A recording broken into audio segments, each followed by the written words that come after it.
Welcome back to We Try and Play Nart. We've officially played this game long enough to play this game. Yeah, the most difficult achievement in the game is keeping yourself playing for 2 hours. Uh-huh. And, yeah, we've... Well, I think it's technically the 4th most difficult achievement. Because I think the next one is 4 hours? Probably. Or something worse. You know, when we're done recording, I'm going to leave this game playing. Please. While we do anything else with ourselves. 6 hours! I don't want to play this for 6 hours at all. We're not 100%ing this. No shit. Because it also involves more of the hide and seek. But yeah, no, I'm not doing that. A big surprise. Sasuke looks depressed. Of course. I'm an Avenger. So what are we qualified to do? Alright, so we'll just do this and then knock out the whole tuning exam arc. Hit it. There we go. Yo. Yo. Yo. Datebayo. Noises. Okay, so I get to talk about an anime you haven't seen, which is a unique thing. Alright. You fucking weeb. I will link my anime list in the description. Add me. Weeb. So I watched Cowboy Bebop, the movie, also known as Cowboy Bebop Knocking on Heaven's Door in the original release. Mm-hmm. And it's fucking great. Okay. The animation is incredible. The voice work, as always, is top-notch. I know that. I've never even seen the series. You've seen the series, right? I've seen episodes here and there on Adult Swim. Okay, then you've heard the voice work. Of course. And it's legendary. It is. Spike Spiegel's voice work. Mm-hmm. Top-notch. My favorite thing with Cowboy Bebop, not the fact that Spike Spiegel's fighting style is literally Jeet Kune Do, to the letter. I know. It's cool as shit. Yesterday, I watched both Cowboy Bebop the movie and 3 episodes of the show and Enter the Dragon with Bruce Lee. Oh. Yeah, It's the thing. That's what they're doing. It's so good. Mm-hmm. I have 2 copies of the Tao of Jeet Kune Do in a bookshelf 3 feet away from me. Like an original 1980... I forget when that book came out. Original 1980s first edition print that is beat to dog shit and duct taped together. And a reprint from a couple years ago that I can actually read without the book falling into dust in my hands. I would hope I love that fighting style. The best part of Bebop, however, is the goddamn soundtrack. Oh, and the score, because Yoko Kanno is a genius. It's fantastic. The score in the movie is forgettable. Really? It's not bad, but it is nowhere on par with the show. And that's so disappointing. I know. It's the show has one thing. The perfect jazz. I know. Oh, absolutely. The opener is such a good tone setter. Yeah. I used to actually own the sheet music for that on the saxophone. Nice. And that is a fucking hard ass solo. I'm aware. It is like it's like the most impossible piece of music to play. The solo when it's them silhouette dancing, I think it is. And in the full version, it's like a lot worse. It's such like it's great, but it's she is a brilliant composer. Oh God. Ah. You know what happened? He hit the ground and took damage? Yeah. Son of a bitch. That is a throbbing vein of horse dick. The game didn't want me to win. No. That's the only explanation. I didn't even know you could take fall damage in this game. Oh. Yeah, that's weird. Yeah, I didn't know you could. But yeah, apparently. The more you know. Yeah, so the score in Bebop is legendary. No, in the movie. Oh yeah. Is not bad by any means. Yeah, I was gonna say, was it at least like atmospheric? Did it fit the tone? Yeah, no, it still works, but it's just not on par. And it's that one little imperfection to an otherwise. The villain is as good or better than the actual main villain of the series. Like the ending villain of Bebop. Vicious. Really? Is that good? Vincent is on par with Vicious. That's awesome. You know, another... There aren't any supporting characters as good as some of like the repeating supporting characters, like Julia. Julia's real good in the original series. There's nobody on par with that, but the time you do get is a lot of fun. Okay. You know, Before you leave today to go to work, you are absolutely taking that Blu-ray with you, because you gotta see it. you know, another anime series from around the same time period that has a good movie I haven't watched yet. I haven't seen Trigun Badlands Rumble. Neither have I. I've seen the entire show. I own the series on box set. It's such a good show. I've never seen the movie. James gave it to us. No, that's nice of him. Yeah. So we have all of Trigun on DVD. I've never seen Badlands Rumble. I mean, I've heard good things. It's a hard show to fuck up. Yeah, it is. It's got characters that are enjoyable and relatable and that you can drop into new situations. One of my favorite things with that series and Bebop is the kind of surreal slice of life you get out of it. Absolutely. Because it's not serialized, it's not an ongoing story for the most part. Yeah. There are moments of an overarching plot, but they're few and far between. And it's usually the what town are we in today situation. The latter half of Trigun, actually, it does have... It plots up more. Yeah, it There's does. only about... In the 26 episodes of Bebop, there are 6 or less that are plot direct. Oh, I know. And it works for it. There's a show I want the two of us to start watching at the same time. Which one? Kino's Journey. Which one? The new one. The new one. Okay. I've heard the new one isn't quite as good as the 2003 original. I've heard the writing isn't as good, but the animation's a lot better. Oh, yeah. Because It has to be. It came out like 14 years later. yeah, I've heard the animation is like stunning in Kino's Journey, because that is very much a slice of life situation Yeah, absolutely. where it's Gulliver's Travels but anime. Or if you want another slice of life, and I'm going to keep telling you to watch this series until I fucking die. JoJo's Bizarre Adventure, if you want a good slice of life, Part 4, Diamond is Unbreakable. Because it's really interesting that the second main character of the series defeated a god. The third main character of the series defeated an immortal vampire with a stand that could stop time. Dio dies in 3? For good. Yes. Oh, sweet. Finally. I thought it was an everlasting villain. I mean, technically his Dio. plot significance... Fades? Or... No, he has plot significance until Part 3. Okay. I'm sorry, Part 6. Because technically, Part 5... Okay, do you know how Dio comes back in Part 3? Nope. Do you know how Part 1 ends? Nope. Hey, Part 1 ends with Jonathan Joestar dying and trying to take Dio with him into the ocean. Okay, not the burning building one. No. This is like episode 9. Okay. And Jonathan dies with Dio in his arms, like Dio's disembodied head. I just died in your What- arms what ended up- tonight. What ended up Must actually have been happening... Something to say. Sorry, I have to get the full verse out. What ended up actually happening was Dio took Jonathan's body.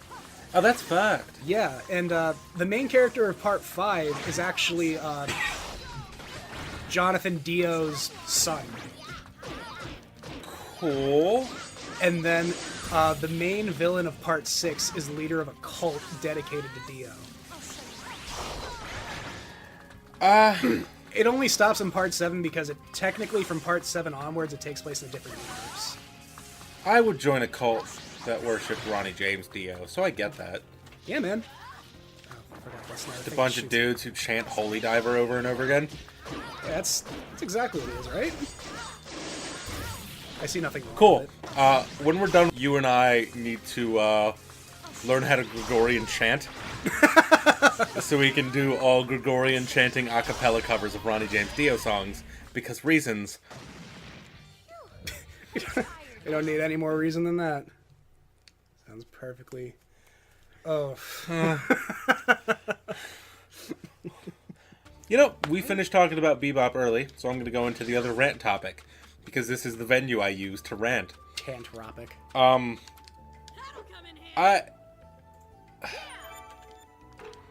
I have an obnoxious back catalog of games. Uh-huh. That is almost like 300 games at this point. Yeah. It's absurd. It I'm a is. game collector. It happens. Yeah. So I've been trying to go back and just, like, check off boxes, finish the main stories. Okay. Yesterday I played the story mode for Street Fighter V. Okay. Which is like any other fighting game campaign. It's nonsense, and it's just fight after fight after fight after fight. Yep. With, plot fucked into it with a horse dick. Plot. Oh. Wonderful. Like a bad dragon advertisement. Just, get the fuck... Yeah. So, I beat Street Fighter V, and I'm like, okay, I don't want to play any more fighting games right now. Mm-hmm. What's another short campaign mode I can play? And I'm like, oh, Titanfall 2. Mm-hmm. That's a fun... It's a first-person platforming shooter, Yeah. which is a cool concept. It is. So, as I was playing it, I'm really enjoying it. Mm-hmm.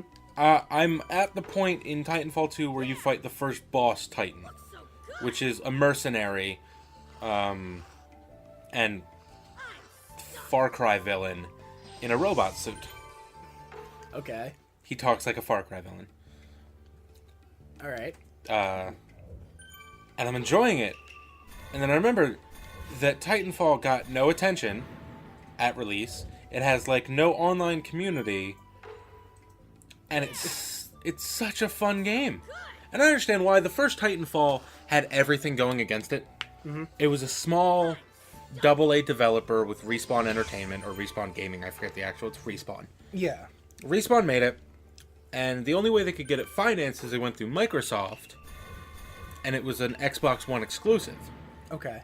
The Xbox One, in its infancy, did not sell nearly as well as the PlayStation 4.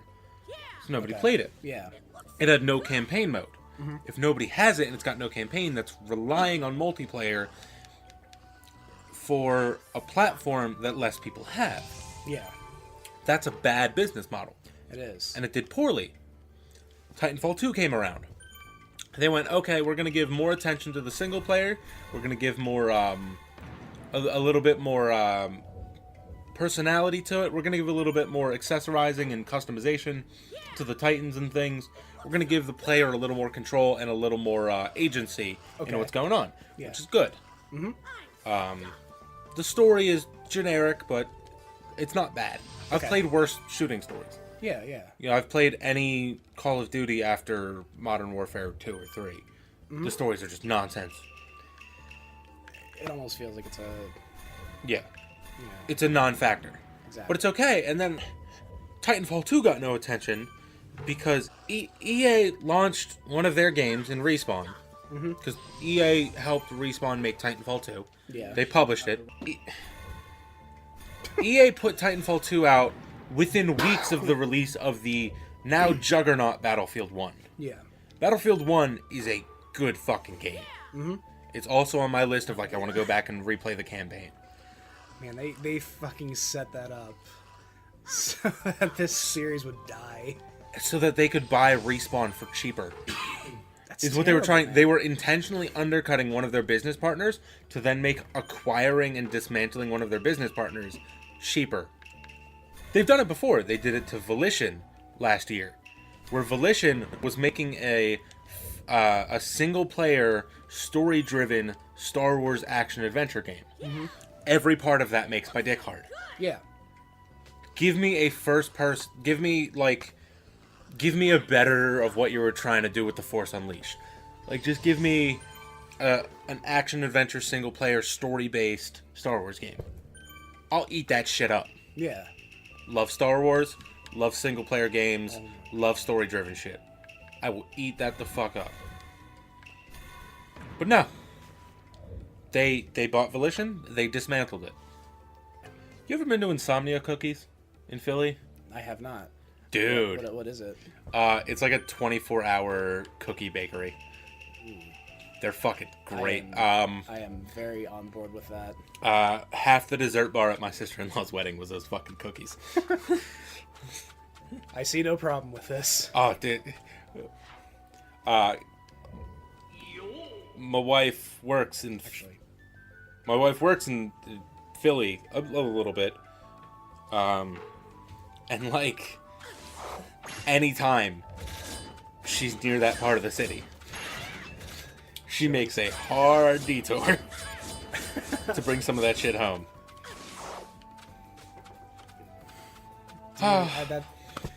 Is it like that good though? Oh, dude, it's great.